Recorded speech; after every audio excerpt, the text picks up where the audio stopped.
இன்னைக்கு முதலமைச்சர் மு க ஸ்டாலின் அவர்கள் தைரியமா சொல்லிட்டு இருக்கிறாங்க, நாங்க தேர்தல் வாக்குறுதி 99% நிறைவேற்றிட்டாங்க. சொன்னாருங்களா இல்லையா? ஐயா ஸ்டாலின் அவங்க மேடையில சொல்றாங்களா?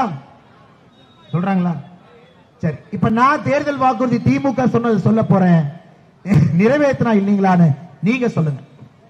சிலிண்டருக்கு 100 ரூபாய் மானியம் திமுக வாக்குறுதி வந்துச்சா? 100 நாள் வேலை வாய்ப்பு திட்டம் 100 நாள்ல இருந்து 150 நாள் வந்துச்சுங்களா?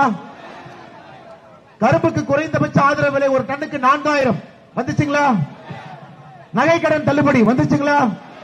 கல்வி கடன் தள்ளுபடி வந்துச்சுங்களா? பெட்ரோல் விலை 5 ரூபாய் குறைப்போம், டீசல் விலை 4 ரூபாய் குறைப்போம் வந்துச்சுங்களா?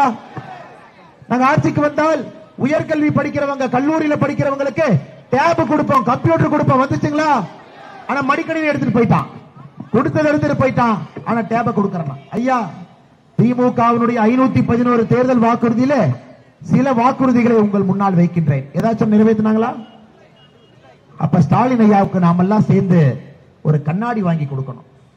ஐயா நீங்க சொன்ன தேர்தல் வாக்குறுதிய ஒருக்கா நீங்களே நல்லா படிச்சு பாருங்க. எங்கேயுமே எந்த தேர்தல் வாக்குறுதியுமே 511 தேர்தல் வாக்குறுதியை நீங்க நிறைவேற்றல. 20 தேர்தல் வாக்குறுதியை கூட முழுமையாக நிறைவேற்றவில்லை.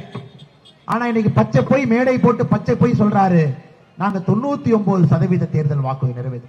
ஐயா 2019 மோடி ஐயா சொன்னாரா, நாங்க சிலிண்டருக்கு, மோடி சிலிண்டருக்கு 300 ரூபாய் மானியம், சாதாரண சிலிண்டருக்கு 200 ரூபாய் மானியம்னு மோடி ஐயா சொன்னாருங்களா? சொல்லல, ஆனா செஞ்சிருக்கோங்க. மோடி ஐயா சொன்னாருங்களா பெட்ரோல் விலையை 10 ரூபாய், டீசல் விலை 7 ரூபாய் குறைப்போம் மோடி ஐயா சொன்னாருங்களா? சொல்லல, ஆனா செஞ்சிருக்கோம். இதாங்க ஐயா திமுகவுக்கும் பாரதிய ஜனதா கட்சி ஆட்சிக்கும் இருக்கக்கூடிய இந்த அடிப்படையை நீங்கள் புரிந்து கொள்ள வேண்டும். பாரதிய ஜனதா கட்சியை பொறுத்தவரை, மோடி அவர்களை பொறுத்தவரை சொல்லாமல் செய்யக்கூடிய கட்சிங்க ஐயா நம்மளது. ஆனா இவங்க பொய் சொல்லி ஆட்சிக்கு வந்து, இன்னொரு பெரிய பொய், மகளிருக்கெல்லாம் உரிமை தொகை சொன்னாங்களா இல்லையா? 1000 ரூபாய். பாட்டி திமுக காரங்க எலெக்ஷன் அப்ப வருவாங்க, விட்டுறாதீங்க. நாங்க ஆட்சிக்கு வந்தா எல்லா மகளிருக்கும் 1000 ரூபாய். நான் ஒரு 2 மாசத்துல கேட்டேன், ஏன்னு மகளிருக்கெல்லாம் 1000 ரூபாய் கொடுக்கறேன், நீங்க கொடுங்க.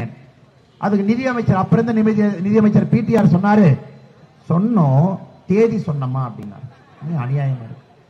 எங்க வாக்குறுதி கொடுத்துட்டு தேதி சொன்னமான்னு சொல்றீங்களே.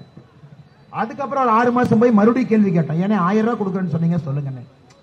மகளிர் யாரு, எப்படி, குடும்ப தலைவினா யாருன்னு கணக்கு எடுத்துட்டு இருக்கோம். ஏன்னா அநியாயமா இருக்கு. நம்ம ஊர்ல குடும்ப தலைவினா ஒருவனுக்கு ஒருத்தி இல்லைங்களாங்கம்மா. நம்ம தாய்மார், நம்ம மனைவிமார் வீட்டில் இருப்பாங்க, ரேஷன் அட்டை அவங்க தான் குடும்ப தலைவி. ஏதாவது இருந்தாலும் வீட்டில் அவங்க சொல்ற பேச்சை நம்ம கேட்போம், அவங்க தான் குடும்ப தலைவி. இதனை திமுக கார புதுசா குடும்ப தலைவி யாருன்னு ஆராய்ச்சி பண்ணிக்கிட்டு இருக்கோம் அப்படிங்கிறோம். இதனை புதுசா இருக்கு. அப்புறம் 1.5 வருஷம் ஓட்டினாங்க. அதுக்கப்புறம் அவங்க கிளப்பி வந்து, அம்மா நீங்கள் புரிந்து கொள்ள வேண்டும், இன்னைக்கு தமிழ்நாட்டில் 100 மகளிர் இருக்கிறீங்கன்னா 33 மகளிருக்கு மட்டும்தான் உரிமை தொகை 1000 ரூபாய் போகுது. 10 மகளிருக்கு மெசேஜ் மட்டும் வந்திருக்கு, பணம் வரல. ஆனால் நீங்கள் சரியாக புரிந்து கொள்ள வேண்டும், அனைத்து மகளிருக்கும் 1000 ரூபாய் உரிமை தொகை, 33% மகளிருக்கு மட்டும்தான். இன்னைக்கு திமுக என்ன தெரியுங்களா, தமிழ்நாட்டில் யாருக்குமா அதிகமா போய் பேசுவான்? ஸ்டாலின் ஐயாவா, உதயநிதி ஸ்டாலினா? இவர் ஒரே அக்கா முடிச்சுட்டான், குடும்பமே பேசுது, ஏன் நீங்க பிரிச்சு பேசுறீங்க? இன்னைக்கு உதயநிதி ஸ்டாலின் ஐயா சொல்றார், அம்மா நீங்க கவலைப்படாதீங்க, எல்லாத்துக்கும் நாங்க உரிமை தொகை கொடுத்துறோம், நீங்க கவலைப்படாதீங்க, தேர்தல் முடிச்சு கொடுப்போம்.